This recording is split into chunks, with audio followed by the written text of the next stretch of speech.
منافق دھوکے کے ذریعے تجھ سے وہ کرتا چھیننا چاہیں گے، وہ لباس تجھ سے اتارنا چاہیں گے، تو تم مجھ سے آ ملنا مگر وہ کرتا نہیں اتارنا۔ حضرت عثمان غنی رضی اللہ تعالیٰ عنہ کا بڑا نرم مزاج تھا، وہ مدینے کی حرمت کو دیکھ رہے تھے۔ حالانکہ عثمان غنی رضی اللہ تعالیٰ عنہ بھی بنی امیہ خاندان سے تھے، ابو سفیان، ابو امیر معاویہ جی ان کے رشتہ دار ہوتے تھے، لیکن ان کا معاملہ یہ رہا کہ صبر و تحمل کے ساتھ کام کیے، اور بارہا لوگ ان کو مشورہ دیتے تھے کہ یہ سرفرے نوجوانوں کا جو ٹولہ آیا ہے، یہ جو پرتشدد احتجاج، دیکھیے پرتشدد احتجاج ضعیف لوگوں سے نہیں ہوتا، پرتشدد احتجاج میں نوجوان بچوں کو یوز کیا جاتا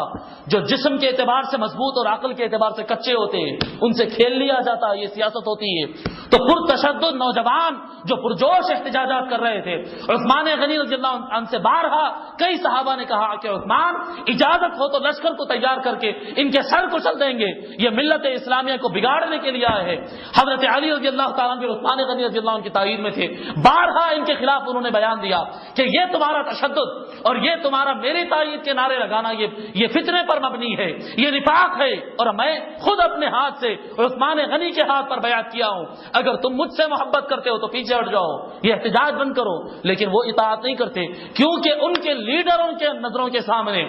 مولا علی کو سیٹ پہ لانا مقصد نہیں تھا، وہ ٹارگٹ تو عبداللہ ابن سبا یہودی کا ٹارگٹ تھا کہ ملت اسلامیہ جو ایک ملت ہے، جو مسلمان بھائی بھائی ہے، ایک جسم کی طرح ہے، ایک دیوار کی طرح ہے، جب تک یہ ایک رہیں گے تو عالم اسلام دنیا میں پھیلتا ہی چلا جائے گا۔ اگر ان کو توڑنا ہوگا تو نہ روم توڑ سکا، نہ فارس توڑ سکا، نہ فراعنہ مصر توڑ سکے، کوئی طاقت ان کو توڑ نہیں پا رہی ہے۔ اگر ان کو توڑنا ہے تو ایک ہی حربہ چلنا پڑے گا، مسلمان کو مسلمان سے لڑا دینا پڑے گا۔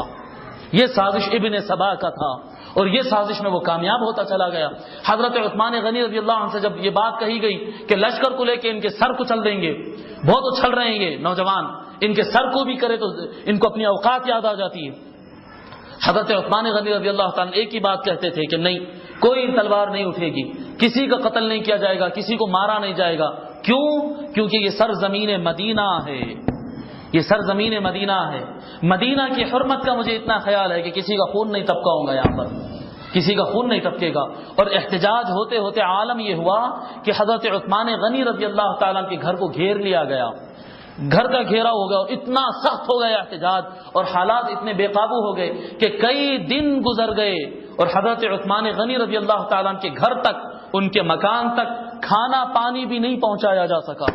بھوکے پیاسے امیر المؤمنین اور ان کی حفاظت اتنے دن جو گھیراؤ میں آنے کے باوجود وہ بچے رہے، اس کا وہ کارنامہ سر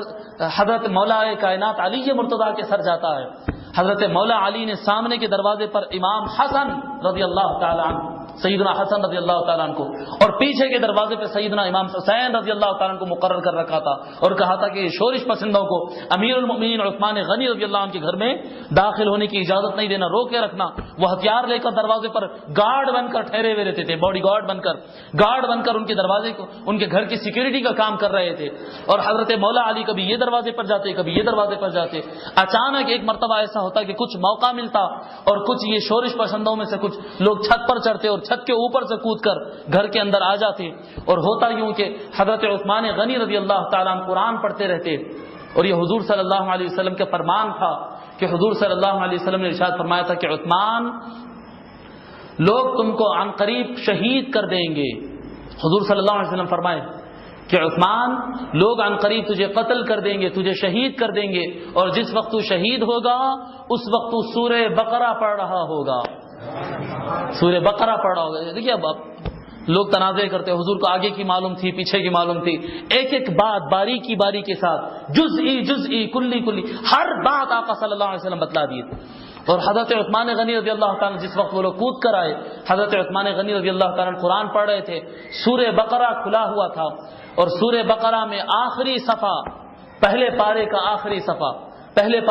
آخری صفحہ کیا کہتے ہیں، حضرت عثمان غنی رضی اللہ تعالیٰ پڑھ رہے تھے، اور وہ ظالم جو تھے وہ شورش پسند اور واویلا مچانے والے شورش پسند کود آئے، جن کو رابضی کہتے ہیں وہ کود آئے اندر، اور کود کے آنے کے بعد تلوار سے وار کیے، راڈ بعض روایت میں آتا تلوار سے وار کیے، بعض روایت میں آتا راڈ سے، لوہے کے راڈ سے انہوں نے وار کیا۔ 2 آدمی تھے جو اندر کود کے آئے، جیسا انہوں نے وار کیا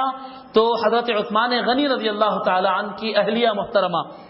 نائلہ رضی اللہ تعالی عنہ، انہوں نے اپنا ہاتھ بیچ میں لا دیا تھا شوہر کو بچانے کے لیے۔ سو وہ وار اتنا خطرناک رہا کہ ان کا پنجہ ایسا کٹ کر سارے انگلیاں، کیا کہتے ہیں، انگلیاں پورے ایک ساتھ ایسا بیچ میں سے ہتھیلی کٹ جاتی ہے اور انگلیاں جا کر ایک طرف گرتے، وہ بھی گر جاتی۔ اس کے بعد حضرت سیدنا عثمان غنی رضی اللہ تعالیٰ عنہ کے سر مبارک پر ایک زبردست وار کیا جاتا اور وہ خون اچھل کر وہ آیت پر گرتا، فَسَيَكْفِيكَهُمُ اللَّهُ وَهُوَ السَّمِيعُ الْعَلِيمُ، کہ آپ کے لیے ان سے بدلہ لینے کے لیے اللہ کافی ہے۔ قرآن کی یہ آیت پر ان کا خون کا قطرے گرتے، اور وہ قرآن آج بھی ترکیہ کے مقام، ترکیہ استنبول کے میوزیم میں آج بھی وہ قرآن رکھا ہوا ہے، میں اس کی تصاویر دیکھا، فَسَيَكْفِيكَهُمُ اللَّهُ پر حضرت عثمان غنی رضی اللہ عنہ کے خون کے نشانات بھی لگے ہوئے، وہ قرآن پر ان کا خون ٹپک جاتا اور حضرت عثمان غنی رضی اللہ تعالیٰ شہید ہو جاتے۔ اس کے بعد بڑا اور دردناک واقعہ ہے، پھر حضرت عثمان غنی رضی اللہ تعالیٰ کی شہادت کے بعد ان کے لاش مبارک کو اٹھانا چاہتے، ان کے جسد مبارک کو اٹھانا چاہتے اور پہنچانا چاہتے، اور ہنگامہ شورش اتنی زیادہ ہوتی ہے کہ نماز جنازہ نہیں ہونے دیتے، گڑبڑ کرتے، ان کے لاش مبارک کو 3 دن تک مکان سے باہر نہیں نکالا جا سکتا، اور بڑا دردناک واقعہ ہے، وہ واقعہ کی طرف ہم نہیں جاتے، بات بہت لمبی ہو جائے گی۔ بہرحال حضرت عثمان غنی رضی اللہ عنہ جیسے شہید ہو جاتے، صحابہ کی پھر بیٹھک ہوتی ہے کہ بھئی یہ حالات اتنے خراب ہو گئے اور اتنے خطرناک معاملہ گزرا ہے، اب کیا کیا جائے؟ حضرت علی رضی اللہ تعالیٰ عنہ کے موجودگی میں سارے صحابہ بیٹھتے اور باتفاق رائے، کسی صحابی کا اختلاف اس میں نہیں رہتا، تمام صحابہ کرام اتفاق کے ساتھ حضرت سیدنا مولا کائنات علی مرتضیٰ رضی اللہ تعالیٰ عنہ کو مسلمانوں کا امیر المؤمنین مقرر کر دیا جاتا۔ سارے صحابہ ان کے ہاتھ پر بیعت کرتے، اور جیسے حضرت علی رضی اللہ تعالیٰ عنہ بیعت کا اعلان کرتے اور اس طرح کی بات تیار ہوتی، معاملہ یہ ہوتا کہ امیر معاویہ کیونکہ بنی امیہ سے تھے اور حضرت عثمان غنی رضی اللہ تعالیٰ عنہ بھی بنی امیہ سے تھے، لوگ ان کو بھڑکا دیتے کہ دیکھو علی کی تائیدی، علی کون ہے؟ بنی ہاشم، پھر وہ پرانا خاندانی جھگڑا نکلا۔ حالانکہ بنی ہاشم کی طرف سے تو ہر مرتبہ یہ کوشش کی گئی کہ بھئی یہ خاندانی جھگڑا ختم کرو، نہیں ہونا چاہیے یہ، مگر وہ بنی امیہ میں پھر ابھر جاتا۔ امیر معاویہ کے سامنے ان کے مشیر غلط تھے، ہم امیر معاویہ کو مورد الزام نہیں ٹھہراتے، امیر معاویہ کے خلاف نہیں بولتے، ان کے مشیر غلط تھے کیونکہ ان کے سامنے صحابیت کا پردہ تھا۔ فیصلے انہوں نے بہت سارے غلط کیے، سیاسی اعتبار سے ان کے فیصلے غلط تھے، ان کی لشکر کشی غلط تھی، ان کے کیا کہتے ہیں ان کی گورنمنٹ غلط تھی، لیکن ہم ان کے خلاف اس لیے نہیں بولتے کیونکہ حضور صلی اللہ علیہ وسلم ارشاد فرمائے اللہ اللہ فی اصحابی، میرے صحابہ کے بارے میں جب زبان کھولو تو پھر اللہ سے ڈرا کرو۔ تو ہم امیر معاویہ کے خلاف ایک لفظ نہیں کہیں گے، لیکن جو ڈیسیشنز ان کے جو مشیر تھے، ان کو مشورے دینے والے، ان کے مشورے دینے والے جو لوگ تھے وہ غلط مشیر تھے۔ انہوں نے کہا کہ بنی امیہ کے خلیفۃ المسلمین کا قتل کیا گیا، عثمان غنی کا قتل کیا گیا، اور شیعان علی جو اپنے آپ کو شیعان علی کہتے تھے، وہ شیعان علی جو ہے وہ مولا علی کو تخت پر بٹھا دیے۔ کیا طاقت کے ذریعے اور تلوار کے ذریعے خلافت لی جاتی ہے؟ یہ تو غلط طریقہ ہے، خون کا بدلہ مانگا جائے عثمان غنی کے۔ حضرت امیر معاویہ نے پیغام بھیجا دیا کہ ہم آپ کی حکومت کو اس وقت تک نہیں مانیں گے جب تک کہ آپ قاتلان عثمان، حضرت عثمان غنی رضی اللہ تعالیٰ عنہ کے قاتلوں سے بدلہ نہیں لے لیں گے، اس وقت تک ہم آپ کے ہاتھ پر بیعت کرنے والے نہیں ہیں۔ اب معاملہ ٹیڑھا ہو گیا، اور ادھر عمرو بن العاص تھے، مولا علی نے حضرت عمرو بن العاص رضی اللہ تعالیٰ عنہ کو مدینہ مصر کے گورنری سے معزول کر دیتے، دوسرے کو گورنر مقرر کرتے۔ عمرو بن العاص بھی جا کر امیر معاویہ سے مل جاتے اور بولتے یہ کیا بات ہے بھائی، بنی امیہ کے ہر آدمی کو سیٹ سے اتارا جا رہا ہے، بنی امیہ کے ہر آدمی کو سیٹ سے اتارا جا رہا ہے، امیر معاویہ کے بارے میں آ جاتا، امیر معاویہ انکار کر دیتے، بولتے کہ ہم آپ کی خلافت کو نہیں مانتے۔ یہ کدھر ہے؟ ملک شام میں۔ امیر معاویہ کہاں پر ہے؟ دمشق، جو آج یہ ملک شام کہتے، دیکھیے سیریا، لبنان، جارڈن، فلسطین، یہ چاروں علاقوں کو ملا ہے تو ملک شام بنتا ہے۔ اس کی کیپٹل سٹی تھی دمشق، ڈمسکس کہتے ہیں انگلش میں، کچھ دمشق اردو زبان میں اور عربی میں کہتے ہیں، دمشق اس کی کیپٹل سٹی تھی۔ وہاں سے انہوں نے پیغام روانہ کر دیا کہ ہم نہیں مانتے۔ حضرت علی رضی اللہ تعالیٰ نے بارہا یہ اعلان کیا کہ دیکھو امیر معاویہ سے بارہا یہ کہتے رہے کہ دیکھو معاویہ، حضرت عثمان غنی رضی اللہ تعالیٰ عنہ کی شہادت ایک آدمی کی شہادت رہی ہے، اور میں پورا انصاف پسند ہوں، میں تلاش کر رہا ہوں کہ قاتل کہاں ہے اور کون تھے۔ قاتل کا چہرہ نہیں دیکھا گیا، قاتل نہیں پکڑا گیا تھا، قاتل کون ہے اس کی تلاش کی جا رہی ہے، تحقیقات جاری ہے، پولیس کو لگا دیا گیا اور تحقیقات جاری ہے۔ لیکن اگر تم بیعت نہ کرو گے، اگر تم بیعت سے انکار کر دو گے تو ہوگا یہ کہ ملک اسلام جو ایک کنٹری ہے وہ دو ٹکڑوں میں ٹوٹ جائے گی، دو حصوں میں بٹ جائے گی۔ امیر معاویہ بات نہ سمجھے، بارہا ان کو سمجھایا گیا، بارہا ان کو بتلایا گیا کہ عثمان غنی کی شہادت کا بدلہ ایک آدمی کے خون کا مسئلہ ہے، اگرچہ کہ وہ خلیفۃ المسلمین رہے ہو اور ان کا قتل کرنا بڑا گناہ ہے، اور ہم پوری طاقت لگائے ہیں، تلاش کر رہے ہیں، ہم ان کے قاتلوں کو سزائے موت دیں گے ضرور، لیکن تمہارا بیعت نہ کرنا مسلم کنٹری کو دو حصوں میں توڑ دے گا، جو کہ ایک آدمی کا قتل جا کر ہزاروں آدمیوں کا قتل ہو سکتا ہے۔ آپ تو جانتے ہیں نا، جب دو کنٹریز الگ الگ ہوتے تو کیا حال ہوتا۔ پھر 1947 تو یاد ہوگا اہلیان ہندوستان کو، جب ہندوستان پاکستان ایک ملک تھا اور دو ملک ہوئے تو کتنے ہزار لاش گرے، مفاد کس کا کیا تھا پتہ نہیں،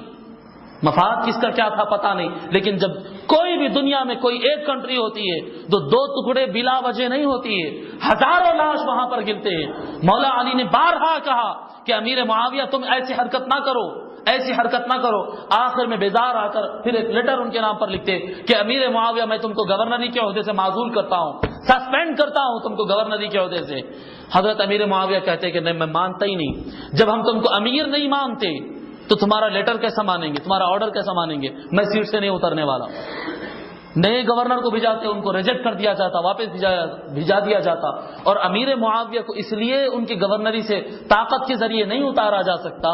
اس وجہ سے نہیں اتارا جا سکتا کیونکہ ان کا تقرر عمر بن الخطاب رضی اللہ عنہ کے زمانے میں ہوا۔ تو عمر بن الخطاب رضی اللہ تعالیٰ عنہ کے زمانے کے 10 سال، عثمان غنی رضی اللہ تعالیٰ عنہ کے زمانے کے 11 سال، 22 سال سے امیر معاویہ ایک ہی علاقے کے گورنر تھے۔ وہاں کا ہر پولیس والا ان کا وفادار، وہاں کا ہر فوجی ان کا وفادار، ان کے سامنے جتنے نوجوان جھپتے ہیں وہ سب ان کے سامنے پیدا ہو کر بڑے ہوئے۔ وہ جب سے اس زمین پر آنکھ کھولے وہ امیر معاویہ کو ہی دیکھتے رہے، تو وہ امیر معاویہ کے وفادار بن گئے تھے۔ ان کا طاقت اور کنٹرول ان علاقوں میں بڑا طاقتور ہو گیا تھا۔ تو حضرت علی رضی اللہ تعالیٰ بارہا لیٹر لکھتے جاتے، ان کا جواب ان کی طرف آ جاتا، ان کی طرف سے الٹا جواب آتا۔ بارہا حضرت مولا علی رضی اللہ تعالیٰ آخر میں سخت جملے کہنا شروع کر دیتے، دیکھو اگر ہم تلوار اٹھا لیں گے تو اچھا نہیں ہوگا، تم اس ملت اسلامیہ کو دو ٹکڑے نہ کرو۔ مگر امیر معاویہ کے جو مشیر ہوتے وہ بڑے زہریلے ہوتے، ان کے ذہن کو صلح پسندی کی طرف، انصاف کی طرف پلٹ کے آنے ہی نہیں دیتے، بار بار وہی جملے کو پلٹا کر لاتے کہ بنی امیہ کے آدمی کو قتل کر کے بنی ہاشم کا آدمی بیٹھ گیا، اور بار بار ان کا مطالبہ ہوتے جاتا۔ کئی مرتبہ تو ایسا ہوتا، واقعات میں لکھتے ہیں کہ مولا علی ایک مرتبہ ممبر پر تشریف فرما ہوئے اور اعلان فرمائے لوگوں کو بتانے کے لیے، بھئی تحقیقات کتنا مشکل ہے، ایک چور اگر ہو اور ایک قاتل ہو، اگر جان بچاتے پھر رہا تو اس کو تلاش کر لینا پھر بھی آسان ہوتا، لیکن ایک مرتبہ ایسا ہوا کہ حضرت علی رضی اللہ تعالیٰ عنہ جو ان کے مخالفین جو رائے میں جو اختلاف کر رہے تھے کہ نہیں عثمان کے خون کا بدلہ لو سو لو، ان کو ایک مرتبہ اپنے ساتھ بلایا اور ممبر پر چڑھ کر اعلان کیے، لوگوں کو اعلان کیے کہ جمع ہو۔ جب سارے مجمع ہزاروں سروں کے سمندر ہو گئے، سارے جمع ہو گئے سامنے، تو حضرت علی رضی اللہ تعالیٰ نے اعلان فرمایا کہ جو عثمان غنی کا قاتل ہے، جو عثمان بن عفان کا قاتل ہے، وہ اپنا ہاتھ اٹھائے۔ ایسا ہوتا، جو قاتل ہے وہ اپنا ہاتھ اٹھائے۔ جب حضرت علی رضی اللہ تعالیٰ نے جملہ فرماتے تو راوی بتاتے ہیں 20,000 آدمی ایک ساتھ ہاتھ اٹھائے، ہم قاتل ہیں۔ 20,000